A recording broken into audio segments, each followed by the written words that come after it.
Selamat berjumpa kembali dalam perkuliahan hari ini, topik saham Triasuri atau Triasuri Stock. Nah, apa itu Triasuri Stock? Bahwa Triasuri Stock atau saham perbendaharaan itu adalah saham yang ditarik kembali oleh perusahaan hanya untuk sementara waktu dan kemudian diterbitkan kembali atau ditarik secara permanen. Jadi saham Triasuri ini dapat diperoleh melalui pembelian langsung dari pasar atau juga dari pemegang saham. Kemudian saham Triasuri yaitu saham perusahaan yang dikeluarkan dan kemudian ditarik kembali dari peredaran. Artinya ini saham yang sudah kita terbitkan dan sudah kita jual itu kita beli kembali. Ya, kita beli kembali dengan tujuan tidak untuk kita jual kembali secara permanen atau kita beli kembali saham kita dari pasar dan kemudian kita hold atau kita simpan sementara waktu lalu kita akan jual kembali. Nah, jadi itu saham Triasuri atau saham yang sudah kita edarkan kemudian kita tarik dari pasar dengan cara membelinya. Nah, apa motif atau tujuan dari saham Triasuri ini? Ada beberapa latar belakang sehingga perusahaan itu membeli kembali saham-sahamnya sendiri yang sudah beredar di pasar. Yang pertama itu mengurangi kepemilikan dari salah satu orang atau beberapa pemegang saham. Nah, jadi kan bisa saja pemegang saham itu dimonopoli oleh orang tertentu. Jadi sahamnya dia banyak gitu ya, sehingga nanti karena hak suara itu kan ditentukan oleh jumlah saham yang dia punya. Jadi untuk mengontrol itu ya bisa ditarik kembali saham itu atau dibeli kembali. Lalu bisa juga digunakan sebagai alat pelunasan utang atau kewajiban finansial lainnya. Jadi misalnya kita punya utang, ternyata rasio-rasio utang kita tidak cukup baik sehingga kita perlu ya menarik saham kita untuk kembali kita gunakan sebagai alat membayar saham utang-utang atau kewajiban kita. Saham itu juga, saham Triasuri bisa juga dijadikan sebagai alat untuk membayar dividen. Ya, jadi tidak hanya uang tunai untuk membayar dividen, bisa juga berupa saham kita yang sudah kita beli dari peredaran atau kita sebut dengan saham Triasuri. Lalu juga bisa untuk menaikkan ya harga per lembar saham. Artinya itu adalah bagaimana perusahaan mengatur ya saham yang beredar sehingga karena jumlah saham-saham yang beredar itu kan bisa mempengaruhi harga-harga di pasar. Kemudian untuk ditukarkan dengan surat berharga atau aktiva lainnya, misalnya aktiva tetap boleh. Kemudian untuk dibagikan sebagai bonus kepada karyawan, kepada manajemen, atau untuk dijual kembali kepada karyawan. Jadi ada motif, itulah antara lain motif-motif sehingga perusahaan memandang perlu menarik kembali saham-saham yang sudah beredar. Nah, bagaimana pencatatan saham Triasuri ini? Ya, ada dua metode. Yang pertama itu ada metode cost atau cost method. Kemudian ada dia metode nilai nominal ya. Ini dia metode nilai nominal. Jadi kita lihat yang pertama itu adalah cost method atau metode biaya atau metode harga perolehan. Nah, di dalam metode harga perolehan ini, jika perusahaan memperoleh kembali saham yang telah dikeluarkan, maka selisih antara jumlah yang dibayarkan pada saat perolehan kembali dengan jumlah yang diterima pada saat penjualan kembali tidak diakui sebagai laba atau rugi perusahaan. Jadi metode harga perolehan ini ketika pun terjadi selisih jual beli itu tidak diakui sebagai adanya laba atau rugi. Perolehan kembali saham dicatat dengan sebesar harga perolehan. Berdasarkan metode ini, perolehan saham Triasuri dicatat dengan debit akun saham Triasuri dan mengkredit akun kas. Jadi kalau kita membeli saham kita yang sudah beredar kita beli, maka kita catatlah debit treasury stock atau saham treasury dan kita kreditkan kas sebesar harga perolehan yang merupakan harga pokok perolehan dari saham tersebut. Jadi seberapa besar kita beli misalnya ditambah dengan biaya-biaya harga perolehannya, ya berarti itulah yang kita catat.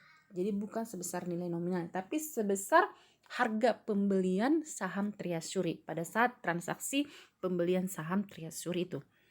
Nah, pembelian treasury stock dipandang sebagai tambahan terhadap elemen modal yang belum menentukan penyelesaiannya.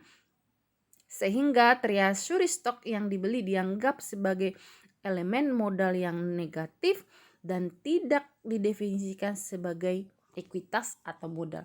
Jadi kalau kita menarik saham dari peredaran ya atau kita treasury stock kita punya itu tidak bisa kita sajikan di neraca sebagai ekuitas ya atau dikarenakan tidak dianggap sebagai modal ya, tapi dia disebut dengan modal negatif justru dia adalah pengurang ya. Jadi treasury stock yang dibeli dianggap sebagai modal yang negatif dan tidak usah didefinisikan dengan elemen modal yang ada. Jadi kita anggap itu bukan modal atau bukan ekuitas. Nah, itulah posisi treasury stock di neraca.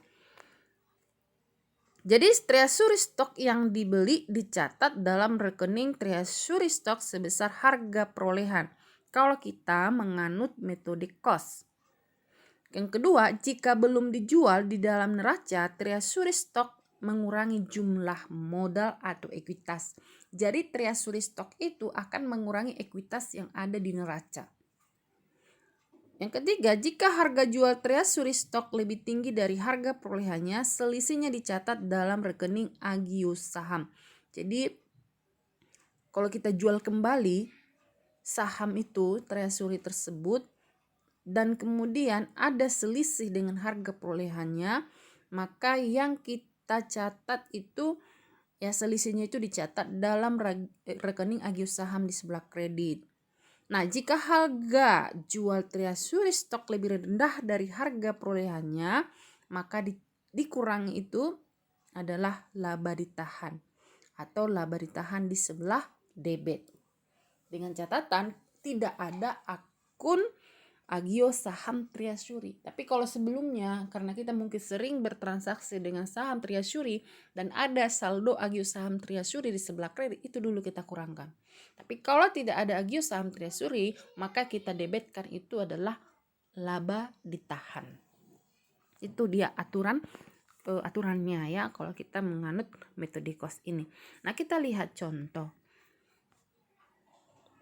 PTA menerbitkan 100.000 lembar saham biasa bernilai nominal 1.000 per lembar. Saham tersebut berhasil dijual dengan harga 1.500 per lembar. Laba bersih yang diperoleh untuk periode tersebut 5 juta. Ini adalah transaksi pertama sekali kita menerbitkan saham. Kita jual saham ya. Maka ketika kita menjual saham sama dengan yang minggu lalu kita jelaskan bahwa kas akan bertambah sebesar 150 juta yaitu sebesar harga jual 100.000 lembar kali 1.500. Kemudian saham biasa sebesar nilai nominal yaitu 100.000 lembar kali nominal 1.000. Maka selisihnya itu sebagai agio saham. Nah, ini perhatikan bukan agio saham treasury karena ini bukan saham treasury. Ya, ini pertama sekali kita terbitkan dan kita jual, maka dia disebut sebagai saham biasa. Nah, kalau dia pendapatan yang 5 juta ini itu adalah hasil 1 tahun ya. Ingat ini adalah bagian dari jurnal penutup memindahkan pendapatan ke akun laba ditahan. Nah, ini hanya kutipannya. Ingat di siklus akuntansi ketika ada hasil operasi semuanya itu akan ditutup ke laba ditahan. Nah, ini laba 1 periode yaitu sebesar 5 juta. Nah, pada saat kita bertransaksi menjual saham biasa 100 juta itu akan kita sajikan di neraca seperti inilah. Inilah tampilan neraca di ekuitas ya. Coba Anda bayangkan bagaimana posisi neraca ya. Neraca itu kalau kita bayangkan bentuk kontrol ya, ada sisi aset, dan kemudian ada sisi ekuitas dan liability. Nah, ini posisi ekuitas ini di bawah liability atau di bawah kewajiban akan tersaji ekuitas ada saham biasa sebesar nilai nominal 100 juta, agios saham 50 juta, dan laba ditahan 5 juta. Inilah yang akan tersaji di neraca. Nah, selama tahun 2012 perusahaan membeli dan memperoleh kembali 20.000 lembar saham biasa di atas dengan harga 1.600. Artinya dari jumlah saham yang beredar 100.000 lembar ini kita beli kembali. Nah, itu dia ya, yang dibeli kembali inilah yang namanya treasury stock sebanyak 20.000 lembar. Ya, kita tarik dari peredaran dengan cara membeli dengan harga saham pada waktu kita beli itu adalah 1.600. Jadi ayat jurnal yang dibuat untuk mencatat perolehan saham treasury tersebut adalah saham treasury pada kas sebesar harga perolehan. Harga perolehan berapa? 1.600 per lembar dikali dengan 20.000 lembar yang kita beli. Maka saham treasury 32 juta. Ya, 32 juta atau sebesar harga perolehan. Itulah saat kita menarik kembali saham yang beredar. Dan perhatikan ya, bukan saham biasa namanya, tapi saham treasury di sebelah debit. Nah, lalu saham treasury ini yang terus yang kita punya 20.000 lembar. Dari 20.000 lembar itu dijual kembali 12.000 lembar dengan harga 2.000 per lembar. Maka jurnal kita buat adalah kas 24 juta yaitu sebesar harga jual yaitu Rp2.000 kali 12.000 lembar atau 24 juta. Kemudian saham treasury sebesar 19.200.000 ya. 19 juta. Saham treasury 19.200.000 berarti itu adalah kita lihat harga perolehan saham treasury sebelumnya itu adalah 1.600, berarti 12.000 lembar kali 1.600 itulah yang terjual nilai saham treasury atau sama dengan 19.200.000 dan kita selisihkan dengan harga jual saham treasury. Nah, ini tadi seperti yang katakan di awal bahwa selisih jual beli saham treasury itu tidak boleh kita akui sebagai laba atau rugi, tetapi sebagai pengurang ya atau penambah ekuitas agios saham treasury. Jadi perhatikan di sini ada kata treasury sebab beda agios saham biasa, beda agios saham treasury. Maka di sini yang kita tambahkan itu karena nilai jual lebih tinggi di sebelah kredit saham agios saham treasury 4.800.000. Selanjutnya perusahaan menjual kembali 4.000 saham treasury dengan harga 1.400 per lembarnya. Ini kita jual lebih rendah dari perolehan yang pertama 1.600. Maka kita catat kas 5.600 yaitu sebesar 1.400 dikali 4.000. Lalu saham treasury yang kita jual yaitu senilai yaitu karena kita 4.000 lembar berarti 4.000 lembar dari harga perolehan saham treasury 1.600 6.400.000 dan selisihnya itu karena lebih rendah saham treasury akan mengurangi ekuitas yaitu agios saham treasury. Kenapa nggak laba ditahan? Nah, kalau misalnya agios saham treasury belum ada saldo sebelumnya, maka yang kita debitkan itu adalah laba ditahan. Tetapi karena masih ada agios saham treasury, maka agios saham treasury yang kita kurangi. Nah, seperti itu ya. Besar 800.000. Nah, jika laba tahun 2012 diperoleh 6.500.000, maka jurnalnya ini kita asumsikan setelah tahun kedua diperoleh pendapatan 6.500.000, maka akan nampak di neraca ya saham biasa sebesar 100 juta yaitu seperti di awal pertama tadi. Lalu agios saham tadi 50 juta, agios saham treasury 4 juta. Dari mana 4 juta? Yaitu tadi pada saat kita pertama menjual saham treasury 4.800.000 agionya di sebelah kredit, lalu start menjual 1.400 per lembarnya, itu kita agio dikurangi 800 jadi bersaldo 400.000. Lalu laba ditahan, yaitu tahun pertama dan tahun kedua 5 juta tambah 6.500.000, jadi total ekuitas 165.000. Nah, masih ada saham treasury yang masih tersimpan. Ya, dari mana itu? Tadi kita punya 20.000 lembar, kita jual 12.000 lembar, berarti sisa 8.000 lembar. Dijual lagi 4.000 lembar, dari 8.000 kurang 4.000 berarti sisa 4.000 lembar dikali harga perolehan 1.600, atau sama lah itu dengan sebesar berapa? 6.400.000. Ini 6.400.000 ini adalah harga perolehan saham treasury 4.000 lembar yang masih belum terjual kembali. Nah, itu seperti katakan tadi sebagai modal negatif, sehingga dia sebagai pengurang ekuitas. Ya, jadi 165 juta ya dikurangi 6.400.000, maka nilai ekuitas yang tersaji di neraca itu sebesar 159.100.000. Nah, itu dia ya kalau dia metode cost. Nah, pada tahun 2013 perusahaan memutuskan untuk menarik 4.000 lembar sisa treasury secara permanen untuk selama-lamanya. Artinya tidak mau kita jual kembali secara permanen. Artinya kita tidak mau memasarkan kembali. Maka jurnalnya akan kita buat saham biasa. Ya, kita kurangi senilai 4 juta atau sebesar nilai nominal. Ya, nilai nominalnya tadi berapa? Kita lihat di awal bahwa nilai nominalnya adalah sebesar 1.000 lembar. Berarti kalau kita permanenkan dia, ya kita permanenkan bahwa yang 4.000 lembar itu tidak mau kita jual lagi, maka saham biasa kita kurangi 4.000 lembar kali 1.000 nilai nominal, maka saham biasa berkurang 4.000. Kemudian agio saham. Ya. Agio saham berkurang sebesar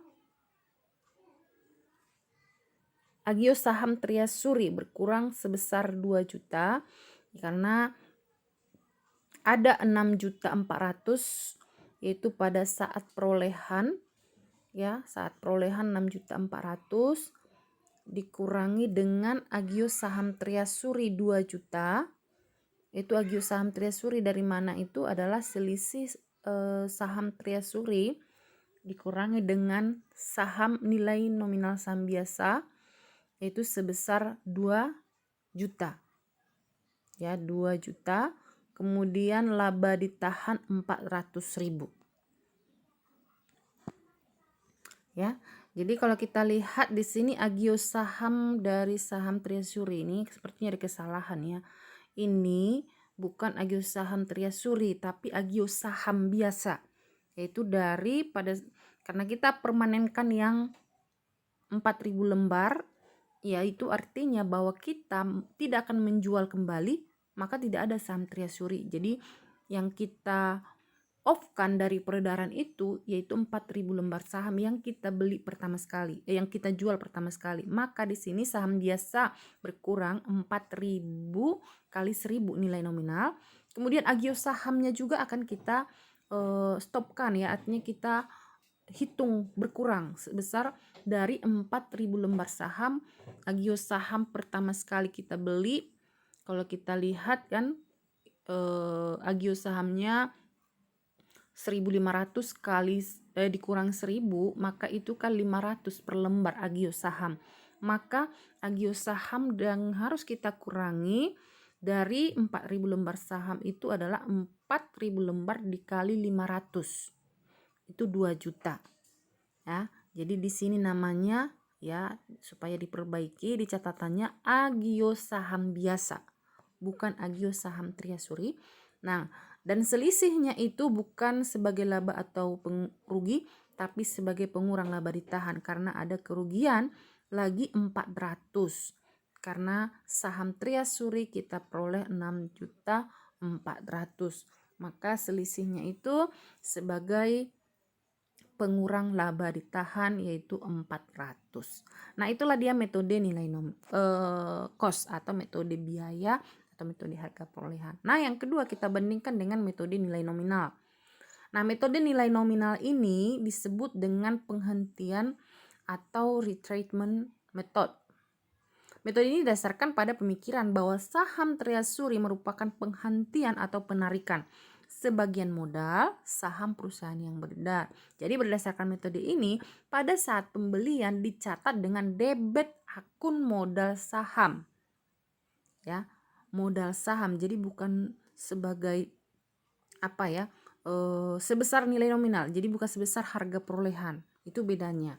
Jadi modal saham sebesar nilai nominal dari perolehan pertama, ya, penjualan pertama dengan kredit akun kas sesuai dengan harga pembeliannya. Dan apabila saham Triasuri ini dijual kembali, transaksi dicatat diperlakukan seperti penerbitan saham baru. Hanya bedanya selisih harga jual dengan nilai nominal dikreditkan pada tambahan modal disetor dari saham Triasuri. Nah, kita bandingkan dengan contoh yang sama. Jadi contoh yang kita gunakan sama dengan metode cost. Nah, jadi pembelian 20 lembar saham ya, kita bandingkan. Ya, saham Triasuri 20 juta sebesar nilai nominal, yaitu 1000 lembar kali 20.000 lembar. Karena tadi nilai nominal saham Triasuri pada saat pertama sekali kita jual adalah sebesar 1000. Beda dengan metode cost tadi, kita catat sebesar langsung 32 juta. Ya, di sini agios saham 10 juta dan laba ditahan 2 juta, jadi kas sebesar 32 juta. Nah, itu dia kalau kita menggunakan metode nilai nominal. Jadi perhatikan di sini bahwa saham Triasuri tetap dicatat sebesar nilai nominal. Kemudian agios saham ini yaitu karena kita jual adalah 20.000 lembar. Tadi agios saham per lembar itu adalah sebesar Rp500. Berarti 500 kali 20.000 lembar itu agios saham berkurang 10 juta. Agios saham biasa ya. Kemudian selisihnya itu kita catat sebagai pengurang laba ditahan. Nah, kemudian penjualan 12.000 lembar saham. Maka kita catat seperti tadi, penjualannya itu seperti transaksi saham biasa. Kas 24 juta, saham Triasuri 12 juta. Ya. Kemudian agios saham 12 juta. Jadi kita seperti mencatat transaksi biasa sebesar nilai jualnya. Dan selisihnya dicatat sebagai agios saham Triasuri. Nah, begitu juga menjual 4.000 lembar. Kas 5.600.000, saham Triasuri sebesar 4 juta. Kemudian agios saham Triasuri ya bertambah.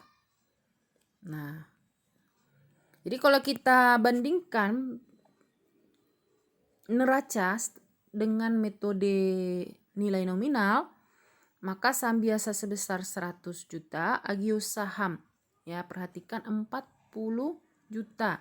Nah, ketika terjadi transaksi penjualan siap saham Triasuri, agios saham otomatis berkurang. Ya, 40 juta berkurang 10 juta. Beda tadi dengan saham Triasuri dengan metode cost atau metode harga perolehan. Kemudian agios saham Triasuri 13.600.000, laba ditahan 9.500.000. Kenapa 9.500.000? Karena ada pengurangan laba ditahan tadi ya. Jadi jumlah ekuitas sebesar 159.100.000. Jadi kalau kita perhatikan sama ya, tetap 159 juta, tapi per nama akun itu berbeda jumlahnya ya. Seperti di sini tetap agios saham 50 juta, tapi kalau di sini menjadi 40 juta. Begitu juga laba ditahan. Kalau metode harga perolehan, laba ditahan itu tetap 11.500.000, tapi metode nilai nominal mengakibatkan laba ditahan tersaji di neraca 9.500.000. Nah, itulah efek daripada penggunaan metode yang kita gunakan, apakah itu metode cost atau metode nilai nominal. Baik, cukup sekian penjelasannya, silahkan dipelajari, dengarkan, nanti akan dikirim tugas-tugas kita ya.